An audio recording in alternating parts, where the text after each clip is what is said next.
ini merupakan doa kami pagi hari ini. Sebab kami tahu bukan kami yang memilih Engkau, tetapi Engkau yang memilih kami. Itu sebabnya Tuhan, kami menyadari bahwa kami adalah hamba-Mu. Buat kami menjadi seorang hamba yang berkenan, yang menyenangkan hati Tuhan-Nya. Sebab Engkau telah memberikan semua hal yang terbaik buat kami. Tapi hari ini Tuhan, biarkan kami mengikuti Engkau. Berani memberikan yang terbaik dari seluruh hidup kami yang kami punya. Bukan nanti, bukan waktu kami berhasil, bukan waktu kami punya. Tapi pada saat ini, kondisi keadaan apapun, buat kami mengikuti jejak langkah-Mu, mengikuti seperti kehendak-Mu. Berani menyerahkan seluruh hidup kami kepada Engkau, mempercayai hidup kami sepenuhnya di tangan-Mu. Sebab kami mau jadi hamba-Mu yang berkenan.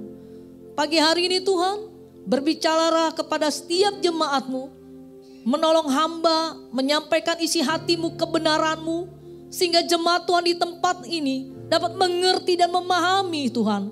Terima kasih Tuhan, aku berdoa biarkan Roh Kudus yang akan menjamah setiap hati kami dan memberkati apa yang kami butuhkan pada pagi hari ini. Dan setiap orang yang datang pagi hari ini tidak akan sia-sia Tuhan. Terima kasih, kami siap diberkati oleh firman-Mu. Yang percaya katakan amin. Haleluya. Silakan duduk Bapak Ibu Saudara. Shalom. Ya, tema yang diberikan kepada saya pagi hari ini adalah Kristus lebih utama. Kita akan mempelajari teks daripada kitab Lukas pasal 14 ayat 25 sampai 35.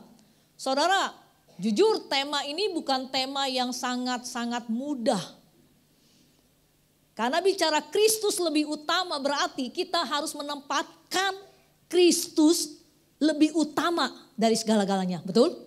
Kita harus memprioritaskan, menomorsatukan Kristus lebih utama. Ini bukan hal yang mudah. Tetapi saya percaya pada hari ini ketika saudara mendengar kebenaran ini dan kita mau belajar, maka menjadikan Kristus yang lebih utama bukanlah sesuatu yang sulit dalam hidupku. Seperti lagu tadi dikatakan mengikut Tuhan adalah kesukaan. Seharusnya kita mengikut Tuhan bukan jadi beban. Seharusnya kita mengikut Tuhan bukan menjadi sesuatu yang menakutkan dalam hidup kita.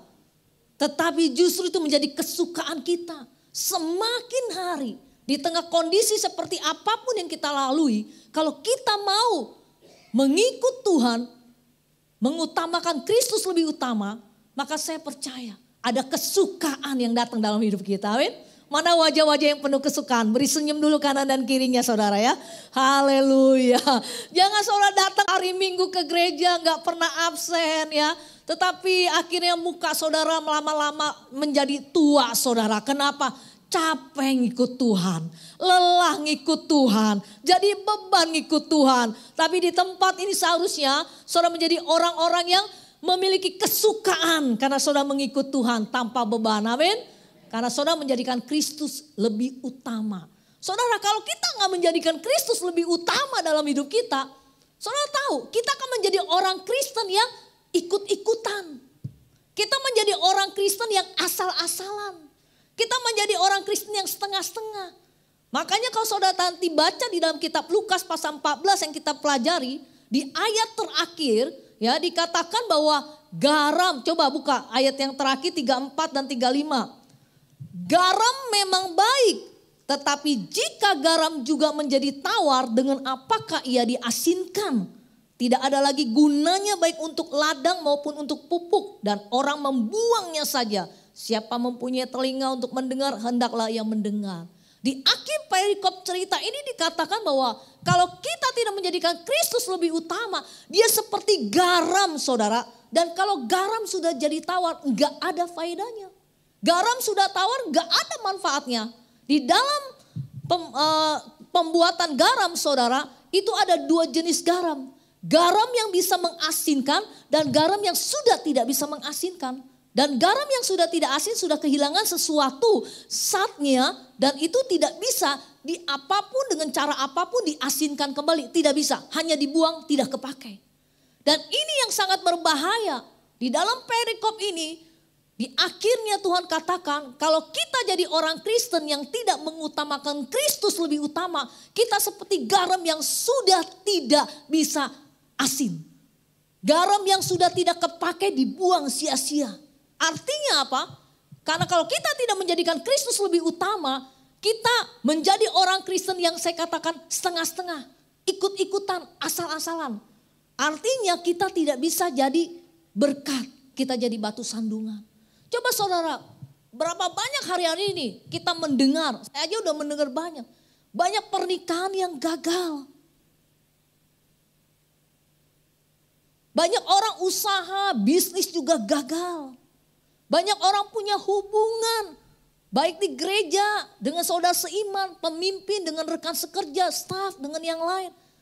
Retak hubungan, pindah gereja, tidak cocok. Berapa banyak angka perceraian juga meningkat di dalam kekristenan.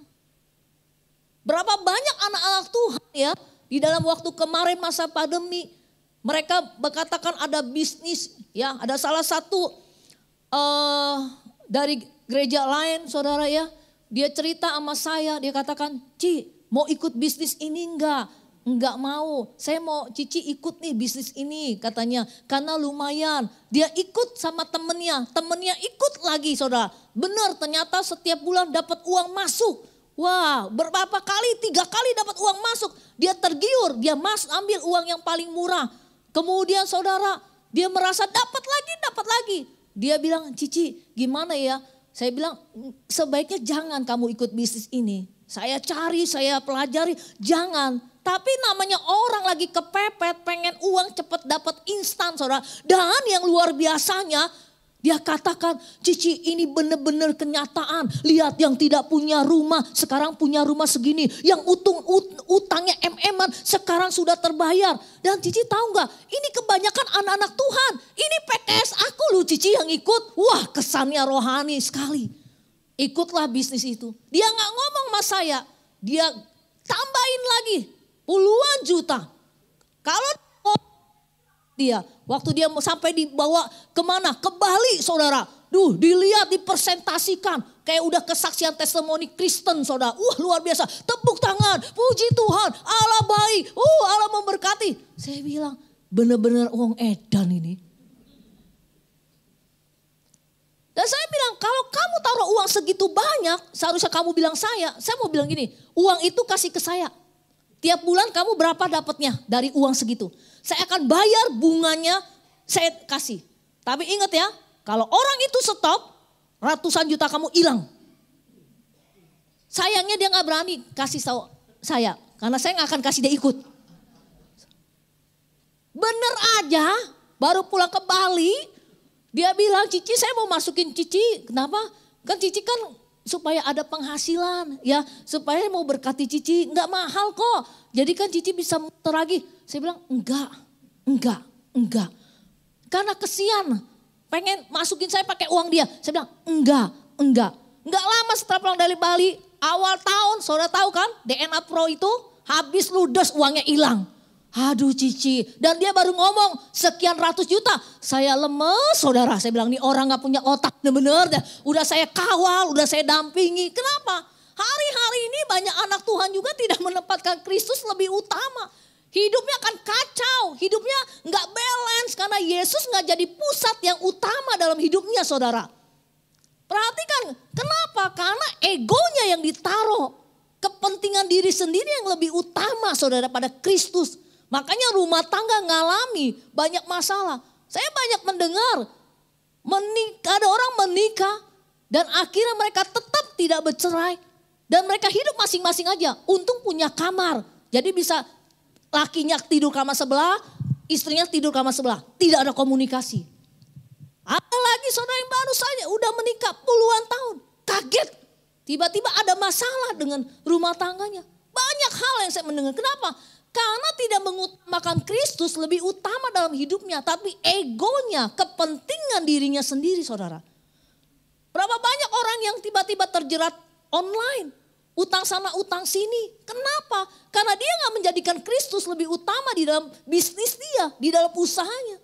Yang dia jadi utamakan adalah dirinya sendiri, kepentingannya sendiri, egonya sendiri. Hancur, bablas, dan jadi batu sandungan. Berapa banyak orang Kristen jadi batu sandungan, bukan jadi berkat. Kenapa? Karena dia adalah Kristen jadi-jadian, Pak. Kristen imitasi. Sekarang mah banyak. Orang mau beli emas gak kebeli, Pak. Ada yang imitasinya, Pak. Beli di online, murah-murah, bagus-bagus. Kita kalau gak tahu, wah kita lihat kagum, gila emasnya banyak serenceng. Padahal itu emas imitasi, Pak. Kadarnya berbeda. Berapa banyak kita rajin ke gereja, melayani Tuhan, tapi kita jadi anak Tuhan imitasi. Gawat kan? Nah, hari ini kita mau lihat bagaimana kita bisa hidup menempatkan Kristus lebih utama. Amin, saudara. Nah, buka Lukas 14 yang tadi ayat 26, 27 dan 33. Kita baca ayat ini. 26, 27, 33. 1, 2, 3.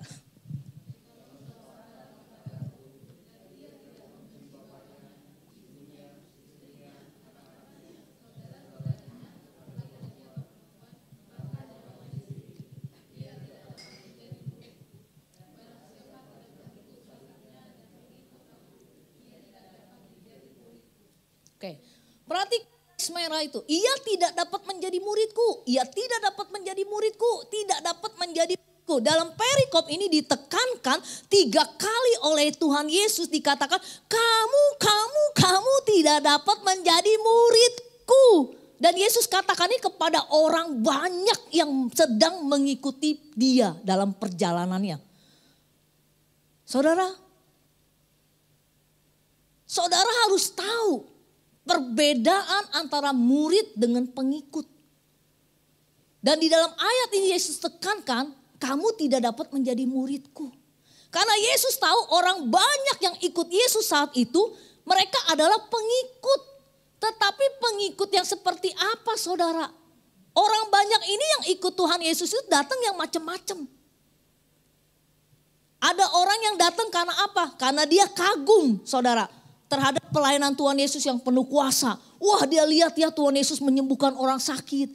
Dia lihat Tuhan Yesus mengusir setan. Dia lihat Tuhan Yesus memberikan mujizat. 5.000 orang diberi makan. Cuma 2 ekor ikan dan 5 roti. Kalau orang otaknya bisnis, ini cuan gede kalau ngikut Yesus prinsip bisnisnya nih. Udah cuma 2 ikan 5 roti, masih sisa 12 bakul. Wah, Yesus ini luar biasa ini.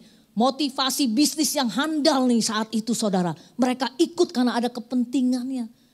Mereka ikut kepada Tuhan, mereka mengikuti Tuhan Yesus, pelayanan Tuhan Yesus karena mereka kagum, saudara. Tuhan Yesus banyak melakukan mujizatnya. Karena mereka terkesima dengan kuasanya. Ada orang banyak ngikut Yesus karena apa? Kagum kepada pengajarannya. Ada orang Farisi, mungkin ada ahli Taurat, ada orang-orang yang ditolak jadi murid. Mereka kagum, waduh ada guru yang baru ya, guru yang luar biasa. Wah, mereka kagum, tercengang-cengang mendengar pengajaran Tuhan Yesus. Wah, mereka rasanya luar biasa. Dan saudara, ada orang yang karena orang banyak ini ikut Tuhan Yesus, kenapa? Karena mereka melihat pelayanan Tuhan Yesus disertai belas kasihan dan kasih. Ya kan, hati Yesus selalu tergerak oleh belas kasihan kalau lihat orang banyak. Yesus selalu penuh belas kasihan, selalu menolong, saudara. Jadi orang banyak itu, saudara, rata-rata mereka datang, Yesus tahu bahwa mereka hanya sekedar menjadi pengikut, belum menjadi murid. Amin. Makanya Yesus tekankan, kamu tidak dapat menjadi muridku 3 kali. Ini penting sekali sebagai orang Kristen. Kita menyadari bahwa kita diselamatkan oleh Tuhan bukan sekedar jadi orang Kristen. Karena kata orang Kristen ditulis di Alkitab 3 kali. Sedangkan kata murid 200 lebih saudara dituliskan. Berarti Tuhan mau kita benar-benar bukan sekedar jadi pengikut dia. Tapi jadi murid. Apa bedanya murid dengan pengikut, saudara? Kalau murid itu bersedia diajar dan belajar. Amin. Murid itu bersedia untuk diajar dan belajar. Tapi berapa banyak orang Kristen yang mau diajar dan belajar? Murid itu adalah bersedia bertanggung jawab. Berapa banyak kita orang Kristen punya tanggung jawab. Boro-boro di pelayanan, di rumahnya aja gak tanggung jawab. Di dunia pekerjaan aja gak tanggung jawab.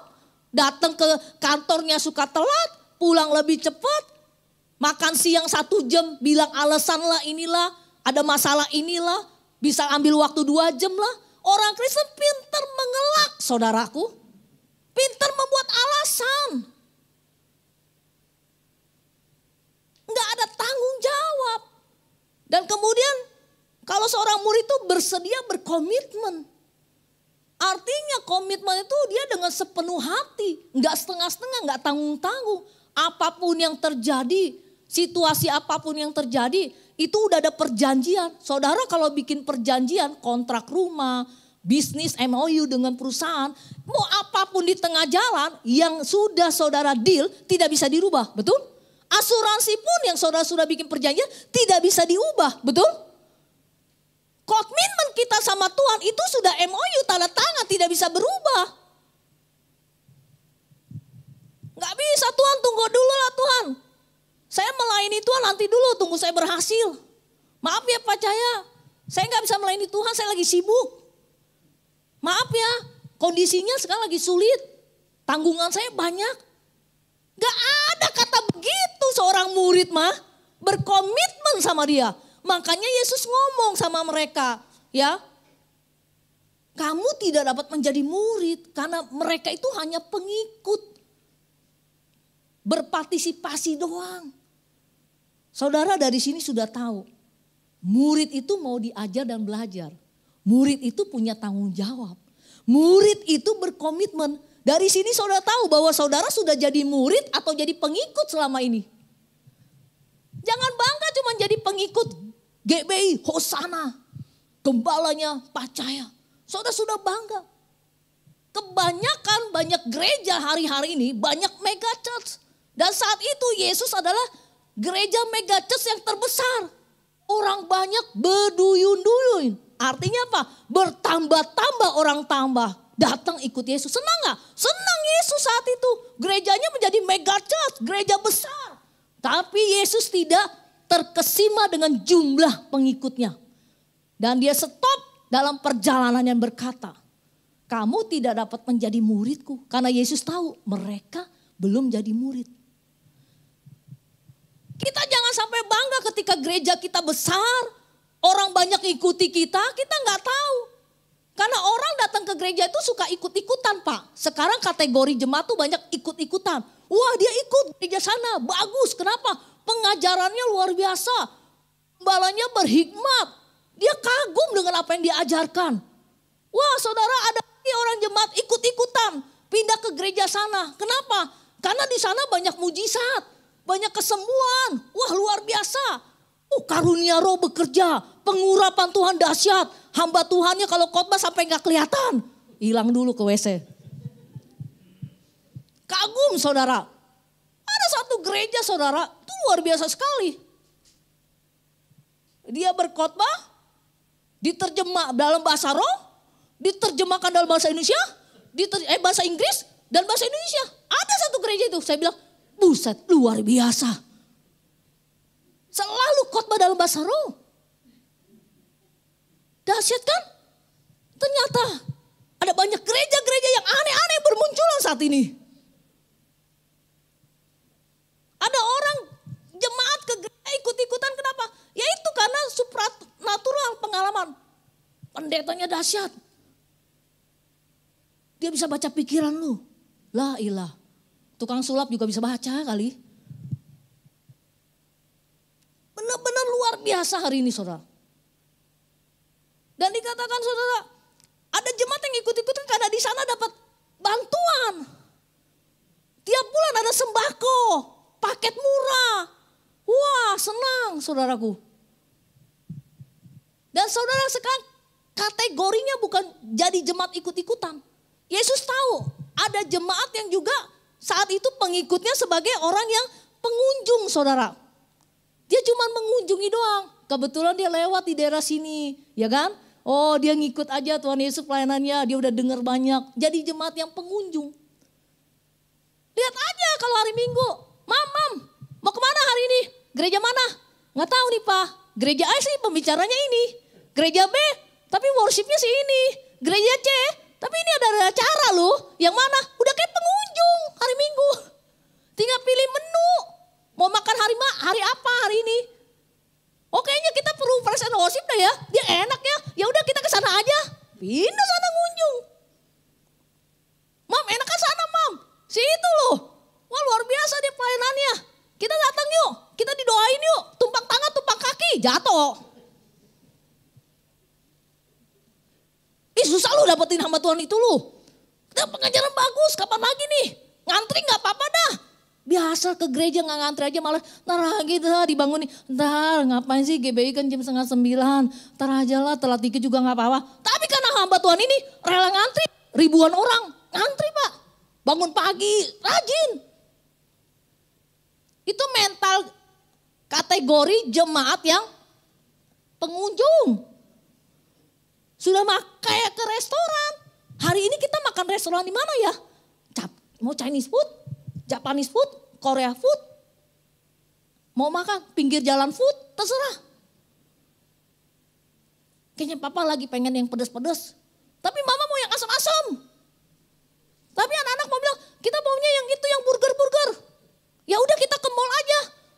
Nanti ketemu di food court, mencar, nih duitnya nih masing-masing. Ya kan? Cuma jadi pengunjung, mau lihat menunya hari ini. Ya, gembala gue lagi yang khotbah. Ya, sepet deh gue mah. Hah? Yang penting habis makan di restoran. Wih enak ya makan di restoran ini ya. Enak gak? Enak nih. Waduh capcanya enak. Puyungannya enak. Babi hongnya enak. Enak. Nanti ya 2 bulan lagi kita makan di sini lagi ya. Cuman harganya gak enak. Tapi mau bayar harga. Lihat kuliner itu. Orang-orang TikTok, YouTuber. Makanan ngantri orangnya. Saya lihat bakso di apartemen tuh. Mana medit ya kan bakso. Katanya enak bakso Malang. Bener lu ngantri lu beli. Dah ilah makan begini ngantri. Di tempat saya ada jual 3 seblak. Seblak pertama ngantri tapi oke lah. Seblak kedua saya belum survei. Ada lagi 2. Di sini yang tempat saya lalui rame terus kiosnya kecil. Cuma 2 orang yang dagang. Gila, saya mau datang, mau ini lemes ngantri, balik lagi. Besok-besok datang lagi ngantri. Tapi karena pengen tahu kenapa orang ngantri, saya tanya, emang enak? Enak di sini. Kan sini banyak yang jual seblak ya, di sini ada yang buka gini-gini. Tapi yang ini lebih enak. Saya rela ngantri, saudara, sampai 20 orang ngongseng-ngongseng dulu. Ya, banyak orang rela ngantri untuk sesuatu. Sekali lagi. Banyak orang Kristen juga sekarang bukan hanya jadi jemaat ikut-ikutan, jadi pengunjung, jadi penonton. Dia lihat. Wah gereja ini bagus nih bikin konsernya. Praise and worship-nya dahsyat. Waduh apalagi ada papan namanya. Saudara tahu dah kalau ada papan nama ya siapa dia. Wah kapan lagi nih. Wah cuman datang dong dia.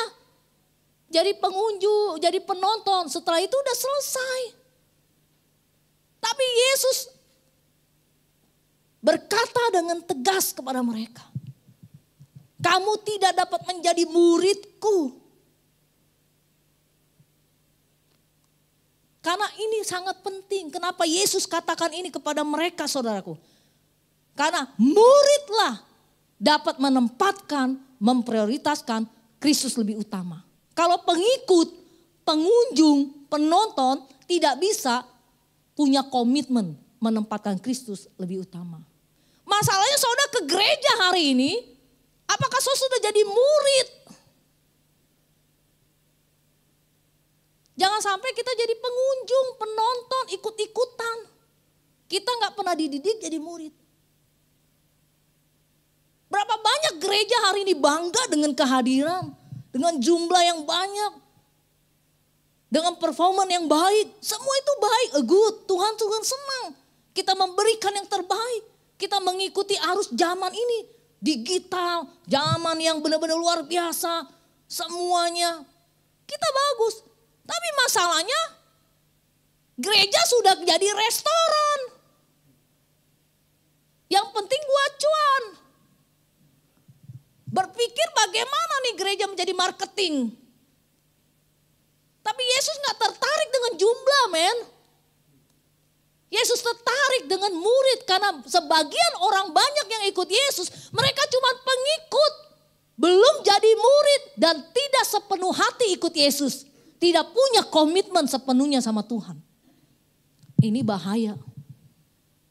Gembalanya ada masalah, tiba-tiba buyar tuh nanti gereja.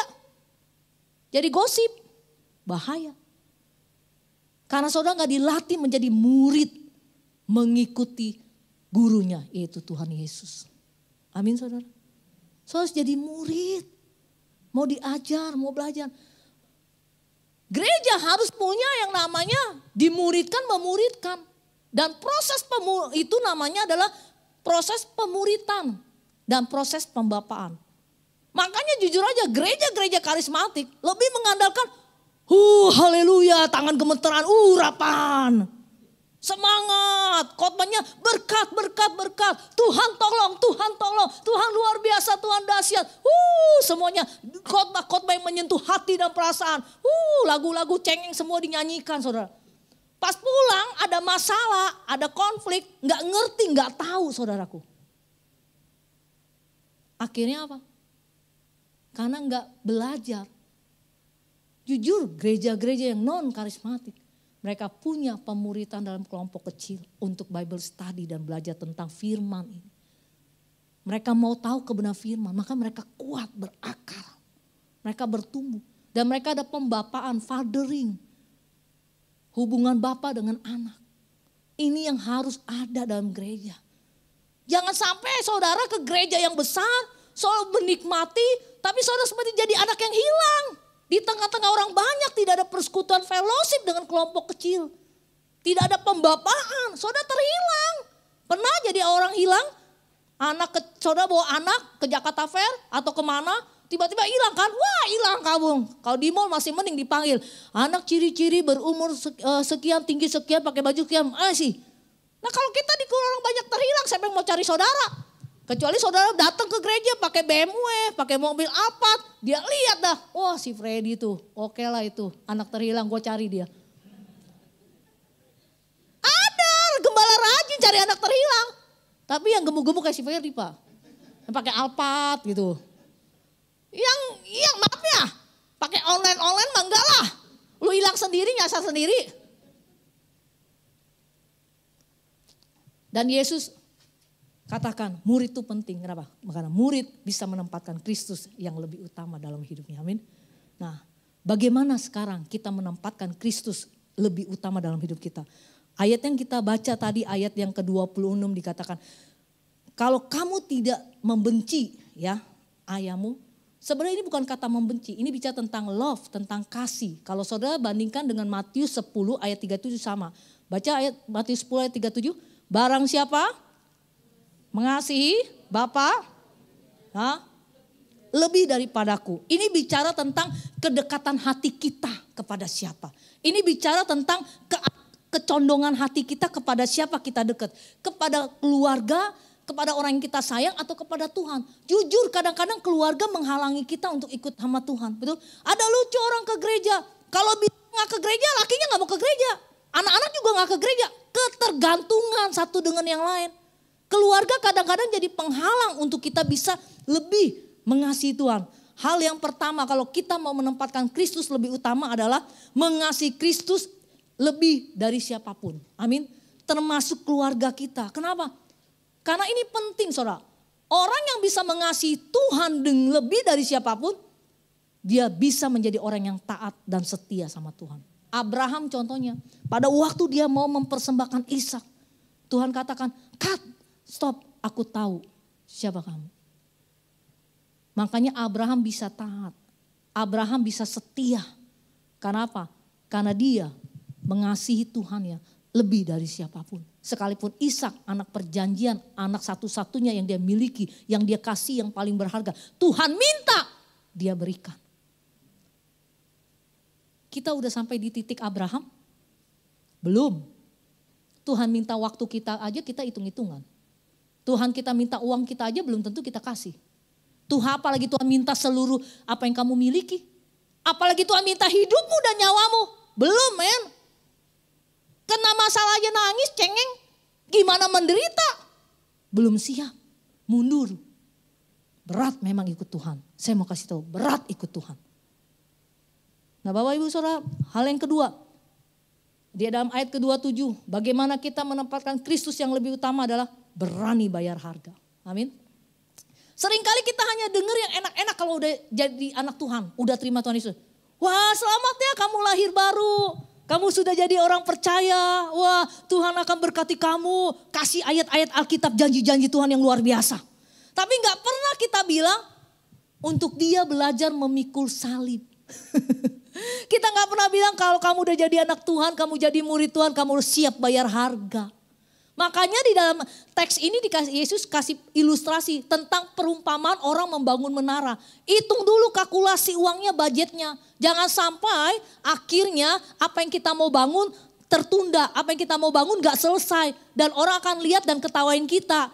Yesus tuh kasih tahu, lu kalau mau jadi murid bener-bener pikirkan, ambil keputusan, harus perencanaan, mateng-mateng, gak gampang ikut Tuhan. Nah, banyak yang mau mundur ya ikut Tuhan. Maaf ya Pak ya. Tapi ini Tuhan gak main-main Pak, Tuhan mau cari yang jadi murid, bukan jadi member GBI Husana Pak. Jangan kecewa. Kita jangan sampai menaruh prestige list kita karena member kita berapa. Dan siapa kita. Tapi Tuhan mau lihat kita menghasilkan murid seperti apa.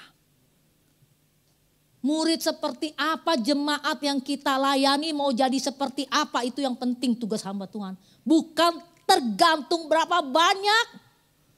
Pengikut bisa ninggalkan gembalanya. Karena setengah hati gak punya komitmen. Tapi murid dia tidak akan tinggalkan gembalanya. Kasih tahu di sini mah gak ada yang kayak gitu. Nggak ada, amin, nggak ada satu. Nggak ya Bapak Ibu Saudara ya. Nah saudaraku, berani bayar harga saudaraku ya. Kadang-kadang saudara kita berani keluar dari zona nyaman kita. Kita nggak usah ngikut Tuhan, melayani Tuhan tuh apa sih untungnya buat saya. Kadang-kadang saya pernah datang ke satu gereja, saya ibadah diundang 3 kali. Dari awal, wah luar biasa Roh Kudus kerja, musimnya dahsyat. Ikut kedua, la ilah. Lagunya sama semua. Saya mikir, ketiga lagunya sama semua. Saya tanya, kenapa ibadahnya sama? Iya Kak, supaya kita latihannya enak. Kalau ganti lagu, nanti susah cari musiknya, apalagi latihan lagi. Saya bilang, ini ibadah buat Tuhan atau apa sih? Kita makan aja gak mau makanan yang berhari-hari di kulkas. Kecuali sayur asam makin lama makin enak, betul kan Bu? Tapi masa lu praise and worship ibadah 1, 2, 3 selalu sama? Emang kebutuhannya sama? Ini pelayanannya kok sama aja sama rata? Emangnya you gak berdoa dulu ibadah 2 tanya Tuhan. Ini lagu apa, kebutuhan apa, jemaat Tuhan mau apa? Masa lagunya sama, rata, kenapa? Gak mau bayar harga Pak, latihan berkali-kali. Ya ilah ibadah kayak begitu. Maaf ya, kita makanan yang udah basi juga kagak mau datang. Gimana Yesus lagunya itu terus, 3 kali tiap hari begitu. Apa yang mau dipersembahkan sama Tuhan dan pelayanan? Ada lagi main musik, Pak, sorry Pak, saya 1 kali aja ya, saya gak bisa. Kenapa? Di sini gak dapat PK. Di tempat lain dapat mereka Pak. Iya.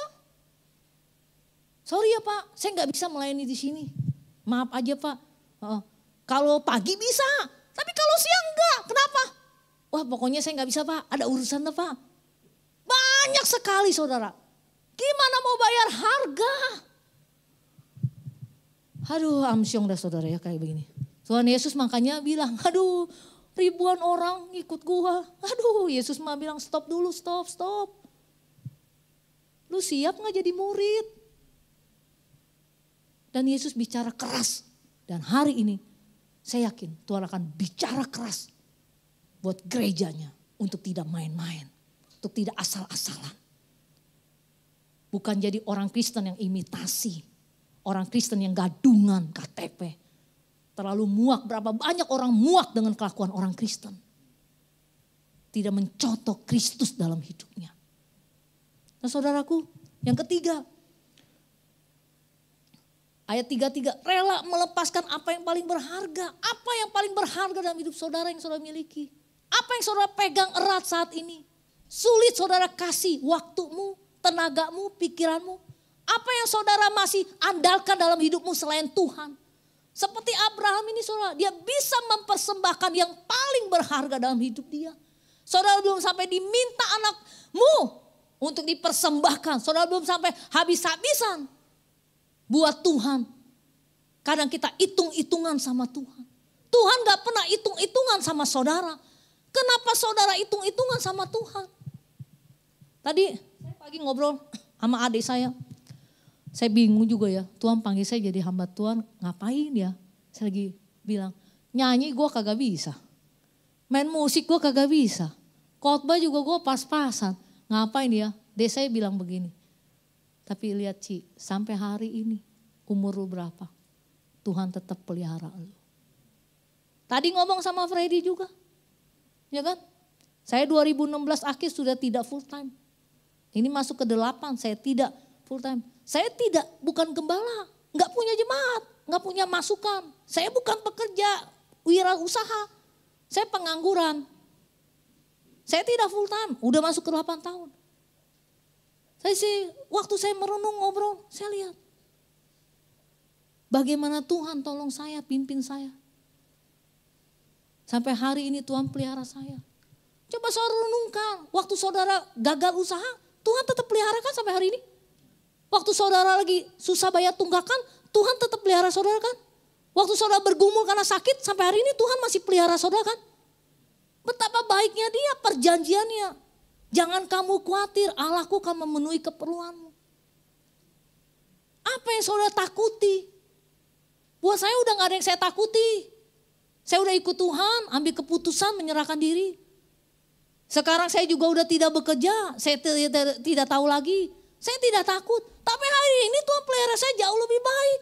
Ada saja saya bilang sama Ferry, cara Tuhan memberkati kita. Saya masih hidup sampai hari ini, masih napas, masih makan, masih luar biasa. Makanya saya bilang ikut Tuhan tuh jadi kesukaan, gak jadi beban. Berapa banyak teman saya waktu COVID susah, gak dapat omset, gak dapat proyek khotbah. Lah saya emang gak bingung, gak ada yang undang gue khotbah, gue makan juga. Gue gak punya jemaat, gue juga makan. Gue gak punya pekerjaan, gue makan. Hari ini saya hidup karena anugerah Tuhan, bener. Maka lagu tadi waktu nyanyi yang terutama, saya mau lebih cinta Tuhan. Bener gak sih saudara mau cinta Tuhan? Berani memberikan semuanya, hidupmu, kepentingan buat kepentingan Tuhan. Orang yang berani bayar harga, itu hidup bukan untuk dirinya lagi. Tapi hidup untuk kerajaan Allah. Buatlah saudara menjadi murid di tempat ini. Saya yakin akhir dari pelayanan dari seorang gembala, dia pengen melihat saudara menjadi murid yang berani ikut Tuhan dan siap untuk ikut dia dalam kondisi keadaan apapun. Ingat catatan MOU, komitmen seumur hidup sama Tuhan. Amin. Bukan komitmen sama gereja. Karena dia gembalanya gue masih bertahan. Kalau dia udah gak jadi gembala gue keluar. Enggak. Saudara punya komitmen sama Tuhan dan berhenti jadi jemaat kategori ikut-ikutan kemana-mana. Jadi berhenti jadi jemaat pengunjung. Berhenti jadi jemaat yang penonton. Tapi jadi murid dimanapun saudara dipanggil Tuhan, berjemaat jadi murid. Amin. Mari kita bangkit berdiri. Saudara diberkati Tuhan. Haleluya. Jangan takut saudara. Apa yang Tuhan minta dalam hidupmu jangan pernah takut. Karena barang siapa takut kehilangan nyawanya, dia akan kehilangan. Barang siapa dia mempertahankannya, dia akan kehilangan. Tapi barang siapa yang tidak takut kehilangan nyawanya, dia tidak pernah takut. Sampai hari ini, tidak ada lagi yang saya pertahankan. Sampai hari ini, 21 tahun saya bekerja, punya posisi yang bagus, punya jabatan yang bagus, punya penghasilan yang baik. Dan tidak ada lagi sampai hari ini Dan sampai hari ini tidak ada pekerjaan, tidak ada usaha yang saya lakukan. Saya bukan gembala, tapi hari ini Tuhan tidak pernah mempermalukan saya. Saya hidup tidak minta-minta, saya tidak mengemis. Kenapa? Karena saya mau mengasihi Tuhan lebih dari siapapun. Karena saya mau selalu bayar harga apapun untuk melayani Dia. Dan terakhir, karena saya berani rela melepaskan apapun kalau itu Tuhan minta. Teman saya bilang, kamu luar biasa ya, freedom dalam keuangan. Betul, saya freedom dalam keuangan. Kenapa? Karena saya pernah menyerahkan semua apa yang saya punya, uang yang saya punya, yang saya miliki untuk saya persembahkan sama Tuhan. Karena cuma saya satu yang saya pegang. Dia Bapa yang baik. Dia Tuhan yang adil. Dia Bapa yang baik. Dan Dia bos saya yang memperhitungkan saya. Dan saya gak perlu takut. Saya cuma belajar trust Him, percaya Dia.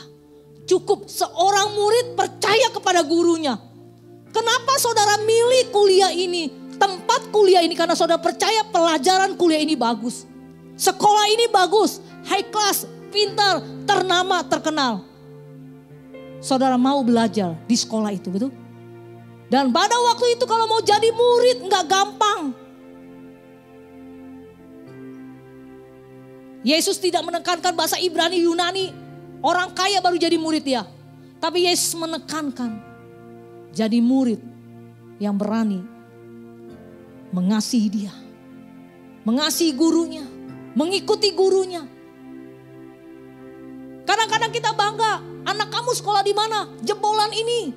Anak kamu ambil pendidikan apa? Di sini. Anak kamu bagaimana? Sekolah di mana? Di sini. Bangga. Karena gak semua orang bisa sekolah di situ. Seharusnya orang lain melihat saudara. Kamu anak siapa? Anak Tuhan. Saya murid Tuhan. Seharusnya mereka angkat tangan. Tapi berapa banyak? Ketika dengan anak Tuhan. Kita juga ditipu lagi. Kita juga dibohongin lagi. Kita seperti garam yang udah gak asin diinjak-injak orang dan dibuang. Hari ini jangan main-main ke kekristenan saudara. Cukup berhenti sampai di sini. Ambil keputusan. Memang jadi murid itu tidak enak. Tapi ketika Bapa dimuliakan, engkau akan dimuliakan. Ketika Bapa disanjung, engkau akan disanjung. Dan engkau tidak akan dipermalukan. Karena cukup di atas kayu salib. Yesus sudah menanggung apapun. Dan engkau tidak perlu menanggung apa lagi. Amin. Jadilah orang Kristen yang tidak mempermalukan gurunya. Jadilah orang Kristen yang tidak membuat Tuhanmu malu. Dan bangga sebagai murid Dia. Hidup seperti yang Dia mau. Menyerahkan diri sepenuhnya kepada Dia. Hidup dalam kehendak Dia. Amin. Puji Tuhan, mari kita nyanyikan pujian ini. Haleluya.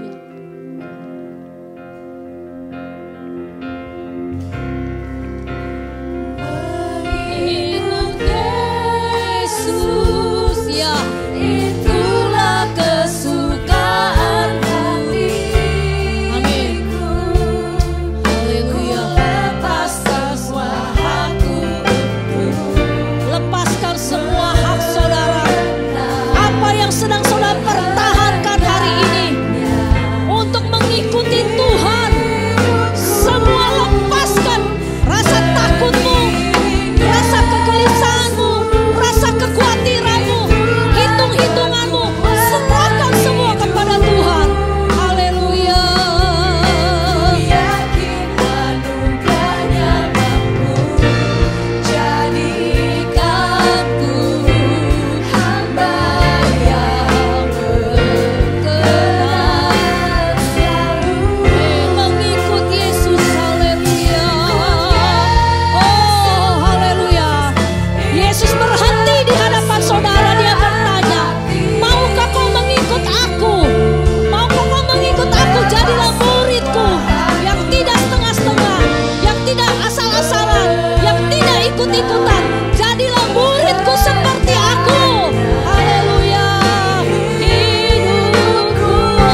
Saudara, Tuhan gak pernah paksa saudara mengikut dia dan mau jadi murid.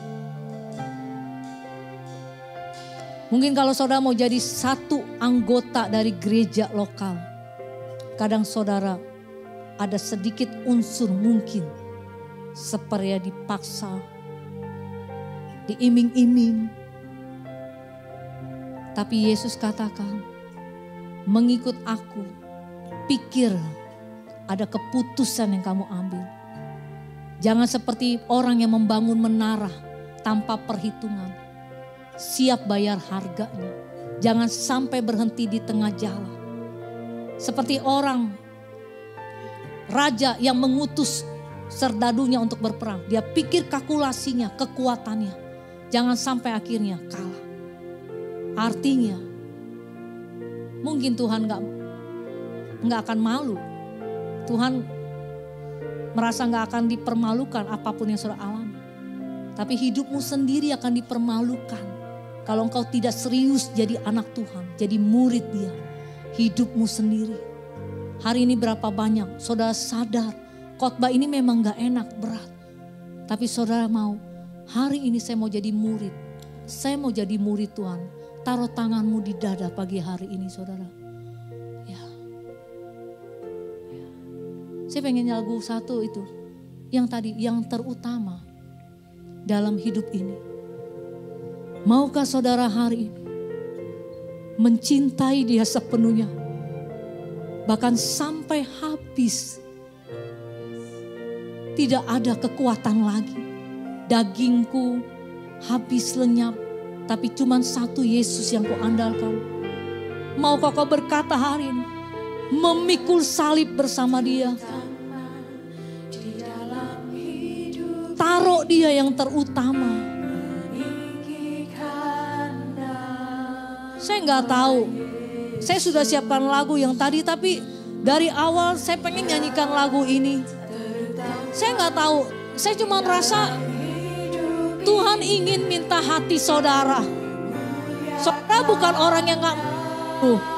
Saudara punya potensi, punya yang diberkati Tuhan. Tapi ada sesuatu yang Tuhan minta. Cinta, hasrat. Cinta yang dia tidak dapati. Cinta itu kau taruh, kau berikan kepada seseorang mungkin yang lebih kau sayang. Cinta itu kau berikan kepada dirimu sendiri karena kau lebih mengasihi dirimu. Cinta itu kau berikan kepada apa yang kau punya yang berharga. Hari ini Tuhan sedang mau menarik engkau keluar dari situasi. Katakan Tuhan, aku mau mencintaimu seperti aku pernah jatuh cinta kepada engkau. Aku mau memberikan hidupku kepada engkau. Saudara tidak bisa memberikan hidupmu kepada Tuhan kalau engkau tidak jatuh cinta. Orang yang jatuh cinta akan memberikan apapun kepada orang yang dia cintai. Berikan cintamu saudara.